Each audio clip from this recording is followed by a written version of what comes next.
Fakta mencengangkan, fakta mengejutkan tentang setia dan selingkuh.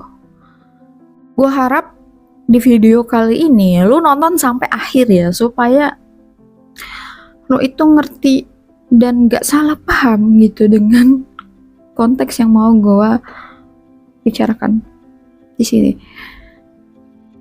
Kalau misalkan lu tanya sama gue, kayak ada nggak cara untuk bikin pasangan setia gitu? Faktanya, dan gue di sini akan jujur banget ya, faktanya itu nggak ada. Jadi sebenarnya nggak ada cara yang bisa menjamin pasangan lu tuh bakal setia sama lo gitu. Tapi apakah itu artinya gue itu tidak percaya lagi ada orang yang setia? Ya nggak juga. Nanti makanya lu harus nonton sampai akhir gitu kan, supaya lebih jelas, lebih clear. Kenapa gue bilang bahwa tidak ada cara untuk membuat pasangan setia? Karena menurut gue memang tidak ada jaminan gitu. Tidak ada jaminan ketika misalkan lu setia, pasti pasangan lu tuh setia tuh nggak menjamin gitu. Sama aja kayak orang nanya sama gue, ketika kita memutuskan menjadi orang baik, apakah kita akan selalu bertemu dengan orang baik? Tidak juga gitu. Cuman di sini itu yang maksud gue, kenapa dalam artian tuh gini, artinya ketika lo memutuskan untuk setia, lo memutuskan menjadi baik, itu tuh sebuah keputusan sadar dan tulus dari hati lo gitu harusnya. Tapi bukan berarti kita nggak punya boundaries gitu ya kan, kayak gitu. Jadi kalau lo tanya ada nggak cara untuk membuat diri kita itu setia, ada. Kalau cara membuat diri sendiri setia ada, tapi kalau orang lain itu tidak ada menurutku, karena orang di luar diri kita itu di luar kendali kita gitu. Jadi menurut gua terkadang banyak orang itu sakit hati, hidupnya pahit itu tuh karena ekspektasinya sendiri gitu. Karena dia juga tidak mencoba untuk tulus gitu dalam membuat sebuah keputusan untuk bersikap. Dan kenapa gue bilang itu gue nggak bisa, gue jawab kenapa gue ngerasa bahwa kita itu tidak punya kendali untuk membuat orang lain setia. Karena sama halnya seperti cinta ya, setia itu nggak bisa dipaksain gitu sebenarnya. Setia itu harus sesuatu yang tercipta dari kesadaran diri dan niat sendiri gitu. Jadi sebenarnya mengapa gue juga sudah membuat video ya, bahwa ketika lu punya insecure, ketika lu punya trust issue, dan itu membuat lu sangat overprotective sama pasangan lu, sebenarnya itu pun tidak bisa mencegah untuk pasangan lu setia gitu. Karena kembali lagi, setia itu adalah sesuatu yang tidak bisa dipaksakan dan harus tumbuh dari diri sendiri, seperti itu. Karena gue pun sudah merisetnya ya, kayak apa deh yang lu pikirkan bahwa sebelumnya lu berpikir cara itu bisa membuat pasangan lu setia, atau lu memastikan pasangan lu setia. Contoh apa, misalkan lu chat tiap hari, itu tetap bisa kalau dia emang gak mau setia gitu. Atau lu telepon video call setiap hari gitu, itu tetap bisa, tetap aja. Makanya kayak sebenarnya tapi menurut gua akan lebih baik kalau lu itu berusaha untuk memulai hubungan dengan kepercayaan gitu. Ya maksudnya lu harus belajar untuk percaya dulu gitu loh, untuk positive thinking. Bukannya lu tuh terus-terusan apa ya, terus-terusan lu itu membuat pikiran lu dipenuhi dengan pikiran-pikiran negatif dan ketakutan, bahwa ketakutan-ketakutan lu itu dan cara lu overprotective kadang malah membuat dia itu semakin dekat dengan perselingkuhan gitu sebenarnya. Karena terkadang cara kayak gitu tuh bikin orang muak gitu, bikin orang tuh nggak betah, bikin orang tuh nggak nyaman, bikin orang tuh ngerasa karena kan nggak dipercaya juga gitu. Jadi kadang malah sesuatu yang kita pikirkan kan menarik ya, menarik sebuah realita gitu. Jadi kalaupun lu udah ngasih kepercayaan nih, terus misalnya pasangan lu selingkuh, ya setidaknya gitu ya, lu tuh bisa tenang dan bisa clear bahwa ya dia itu selingkuh memang karena ada masalah di diri dia aja gitu, karena lu selama ini udah nyoba percaya, lu juga udah nyoba positive thinking, lu juga udah ngasih kepercayaan penuh gitu. Beda halnya kalau lu overprotective, punya trust issue, punya insecure yang tinggi gitu dan membuat dia tidak nyaman, kan bisa jadi salah satunya penyebabnya adalah sikap lu gitu. Terus gua itu kan memang punya prinsip juga one way ticket ya, bahwa gue tuh selalu ngasih kesempatan itu sebenarnya hanya sekali untuk relationship sama orang gitu, karena gue merasa udah cukup kok gitu satu kesempatan itu, dan menurut gue itu pun yang membuat orang tuh nggak main-main gitu sama gue gitu dalam hal menghargai gue dan menghargai komitmen kayak gitu. Kayak misalkan gimana ya contohnya, kalau gue itu misalkan pasangan gue tuh selingkuh gitu ya, kalau pasangan gue itu selingkuh, gue itu biasanya bakalan langsung udahin, dan gue nggak nerima alasan apapun, karena nggak ada menurut gue alasan yang bisa gue terima ya kalau dia selingkuh tuh apa gitu. Coba deh, kayak lo tuh pikirin alasan apa yang bisa membuat gue itu merasa bisa membenarkan yang dia lakukan gitu. Kayak contohnya apa ya, misalkan mungkin ini berhubungan sama definisi selingkuh ya, persepsi tentang selingkuh setiap orang tuh kadang menurut gue pun berbeda, sama halnya dengan definisi setia setiap orang. Contoh, apakah misalkan dianggap selingkuh itu kalau dia itu selingkuh fisik gitu, misalkan tidur sama orang lain atau dia melakukan sentuhan fisik sama orang lain, ataukah misalkan selingkuh hati gitu, perasaan gitu kan. Karena kan maksudnya kalau misalkan orangnya itu menganggap definisi selingkuh itu berhubungan dengan sentuhan fisik, artinya kan ketika misalkan pasangannya bilang, iya sorry ya, gue pikir ini tidak selingkuh karena tuh kan gue nggak ketemu gitu, gue nggak melakukan sentuhan fisik atau hubungan fisik gitu. Atau misalkan kalau orang yang menganggap selingkuh itu jangan selingkuh hati gitu.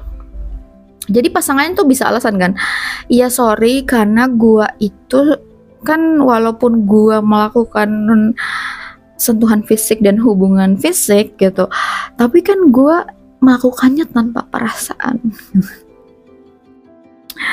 Kayak gitu. Artinya kan maksudnya tuh orang yang menganggap yang penting itu perselingkuhan itu tidak hati kan, ketika mungkin melakukan sesuatu yang fisik tuh dia anggap it's okay. Nah kalau gue itu mau selingkuhnya hati kayak selingkuhnya fisik itu sama aja selingkuh, udah gitu, stop. Jadi gue tuh enggak yang gimana ya, gue tuh mencoba untuk membuat keputusan tuh berdasarkan pemahaman gue tentang diri gue ya. Kayak maksud gue, kalau misalkan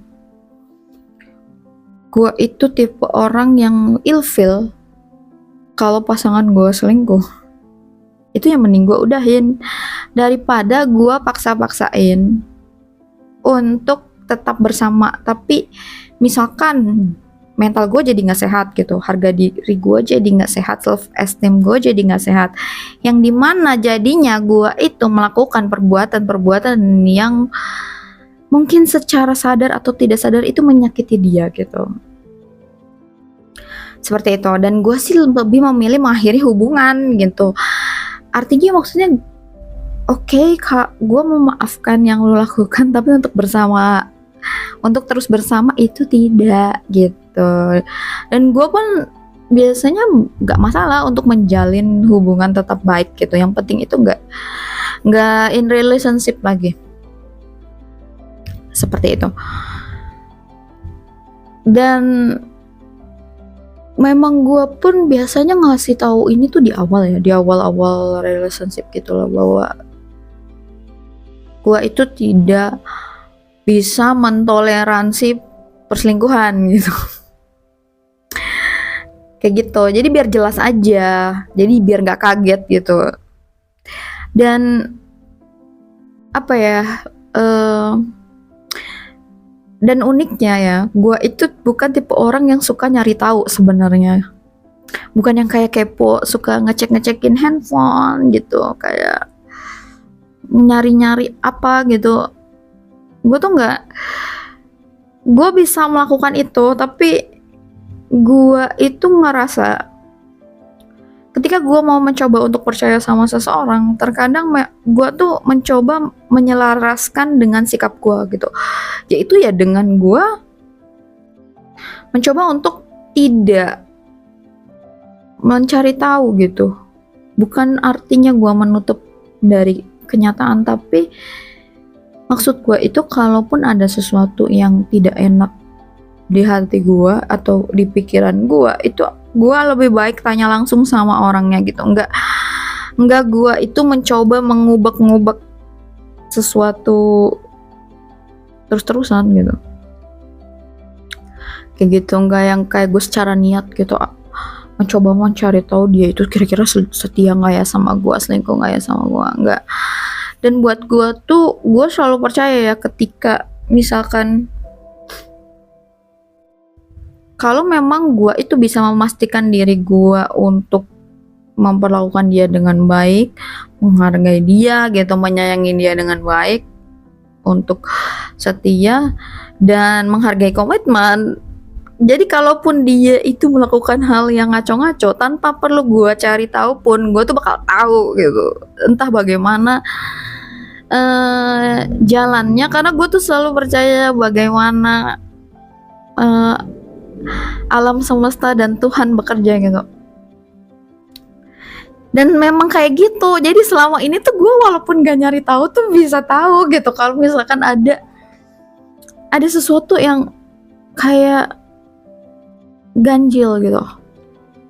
Walaupun yang gue bilang, gue tuh sebenarnya bukan orang yang kepo nyari-nyari tahu, karena gue juga bukan tipe orang yang suka nyari masalah gitu. Makanya gue juga bingung ya sama, kadang tuh bingung sama, ya ini mungkin bisa jadi cewek bisa jadi cowok ya, cewek atau cowok yang kayak niat banget untuk mencari tahu pasangannya itu setia atau enggak, selingkuh atau enggak. Tapi setelah tahu kenyataannya nih, misalnya kenyataannya ternyata pasangannya itu nggak setia ya, pasangannya itu ternyata selingkuh dari dia, terus abis itu tuh mereka tetap bersama gitu, dia tetap memutuskan untuk bersama. Maksud gue, harusnya kalau lu itu ingin mencari tahu sebuah kenyataan, kan harusnya ada tujuannya. Ada tujuannya, misalkan tujuannya itu untuk mengambil keputusan untuk tetap bersama atau berpisah atau menyudahi gitu. Bukannya tetap bersama. Kalau tetap bersama, lu ngapain nyari tahu gitu? Itu tuh kayak, gue tuh ngeliatnya kayak lu tuh lagi nyari-nyari kesedihan lu sendiri gitu, kepahitan lu sendiri, nyari-nyari sakit hati lu sendiri, yang dimana lu kan nanti jadinya mungkin terbayang-bayang setiap hari gitu, lu hidup dengan ketakutan, kekhawatiran gitu dengan yang sudah lu lihat. Lu juga mungkin jadinya mulai membenci pasangan lo diam-diam gitu, lu mulai dendam sama dia, lu pengen nyakitin dia, lu pengen bikin dia tidak nyaman, mungkin lu serang-serang dia terus dengan hal itu, lu bakal bahas-bahas terus yang sebenarnya kan itu menyakiti dia ya, nyakiti lu, menyakiti dia juga gitu. Tapi kalian tuh tetap bersama, apalagi kalau misalkan di konteks pernikahan gitu. Sebenarnya ya, kalau misalkan lu sama suami lu itu tidak harmonis, lu saling nyakitin, lu tetap bersama, anak lu tuh bingung. Apalagi kalau lu itu suka curhat sama anak lu gitu, tentang mungkin kejelekan bapaknya, misalkan ibunya nyeritain kejelekan bapaknya, bapaknya nyeritain kejelekan ibunya, jadi anak tuh puyeng tau gak, kayak bingung gitu, maksudnya apa sih gitu loh. Kalian tuh sama-sama menderita tapi tetap bersatu gitu kan. Alasan gua tidak bisa menerima alasan apapun untuk selingkuh itu karena nanti gue jelasin logika dan rasionalnya ya, dan ini mungkin bisa menjawab gitu. Menurut gue, orang yang cerdas, punya kecerdasan IQ, kecerdasan emosi gitu ya, dan kecerdasan spiritual itu harusnya bisa menyelesaikan masalah tanpa masalah. Kan sebenarnya gini, yang sehat itu kan sebenarnya misalkan lu lagi relationship atau lu married sama orang, ya ada masalah ya lu beresin ya masalahnya, lu usahain semaksimal mungkin gitu. Kalau ada yang lu nggak suka, kalau ada yang bikin lu tidak nyaman, kalau ada yang lu ngerasa bikin lu tersiksa gitu sama hubungan ini, sama pernikahan ini atau apalah ya, bukannya malah selingkuh itu kan sebenarnya bukan solusi gitu, nambah masalah gitu sebenarnya. Karena yang sehat itu kan lu nyari pasangan baru ya ketika lu sudah membereskan hubungan lu yang dulu gitu kan. Dan harusnya menurut gua ya, orang yang cerdas itu bakalan mikir dulu sebelum selingkuh. Apa yang harus dipikirin sebelum selingkuh? Yang pertama itu, sebelum selingkuh itu harusnya tuh mikir, kira-kira hubungan ini tuh berharga tidak? Yang kedua, harusnya mikir pasangannya dia ini berharga atau tidak gitu.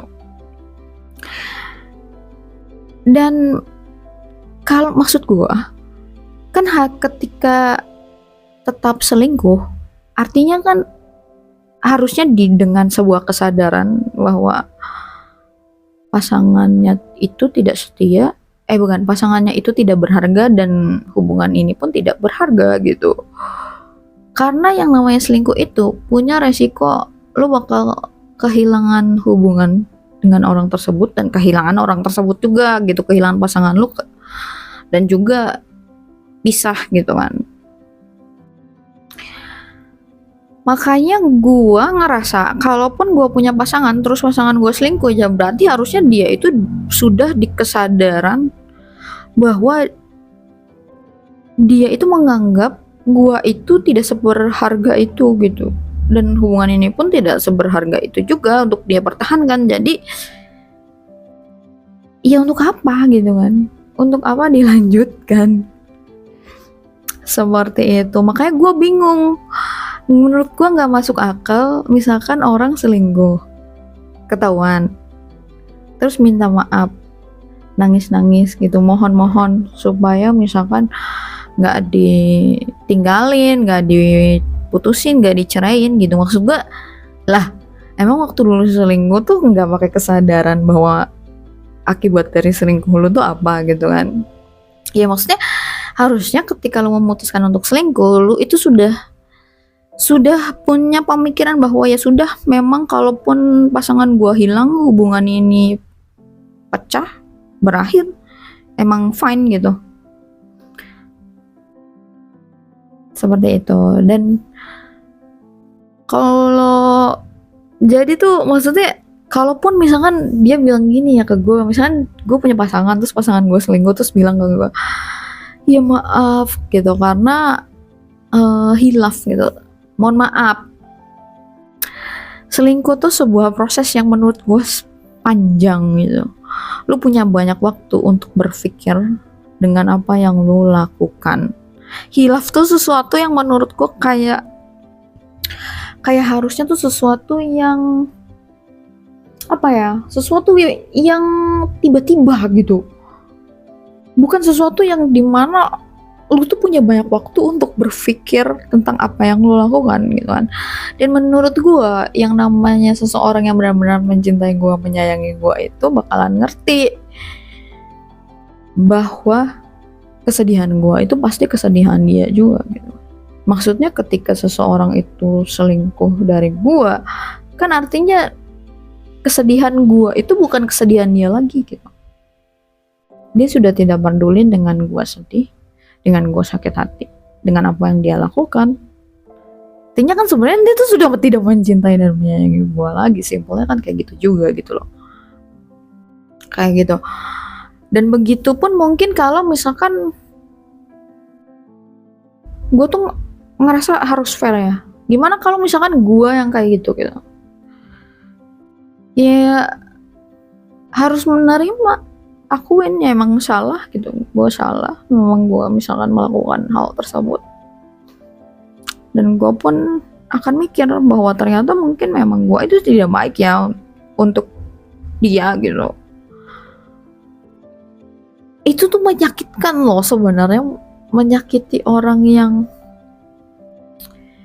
menyakitkan untuk diri sendiri. Ketika lo nyakitin orang yang sebenarnya lo udah baik sama lo, udah setia sama lo, itu kan sebenarnya menyakitkan ya untuk diri lo sendiri. Kayak gitu sih. Dan menurut gua kalau misalkan orang selingkuh tanpa mikir dulu gitu tentang bahwa hubungan ini tuh sebenarnya berharga tidak, atau pasangannya ini berharga atau tidak, itu tuh bukan cuman dia itu tidak cerdas gitu, tapi dia tuh egois sama serakah gitu. Kayak ya menurut gue sih sebenarnya tentang salah dan benar itu tentang, maksudnya tentang apakah kita itu orang yang serakah, kita itu orang yang egois, atau kita itu orang yang sudah melakukan kebodohan. Itu tuh maksudnya sebenarnya akan lebih enak kalau kita itu bisa punya kesadaran diri dan jujur sama diri sendiri gitu, nggak harus orang lain yang ngomong gitu kan. Dan makanya gue juga nggak banyak ngomong sih kalau misalkan ya sudah gitu. Kalau lu merasa hubungan ini tidak berharga, lu merasa gue tidak berharga, udahi saja gitu kan.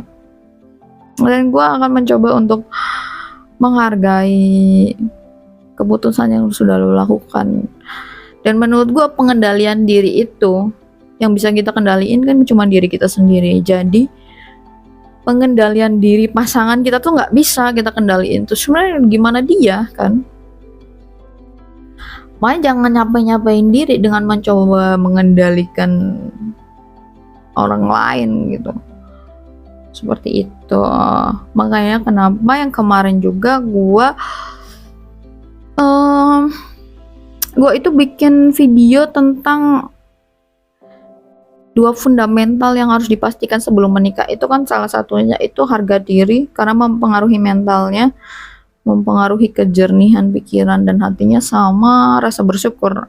Artinya gini, kalau lu mikir cara bikin orang setia itu dengan lo misalkan coba nafkahin dia, lo selalu kasih dia duit, atau misalkan lu pikir dengan lu selalu membanjiri dia dengan cinta gitu ya, atau lu selalu baik sama dia, lu selalu melakukan melakukan kebaikan ke dia gitu,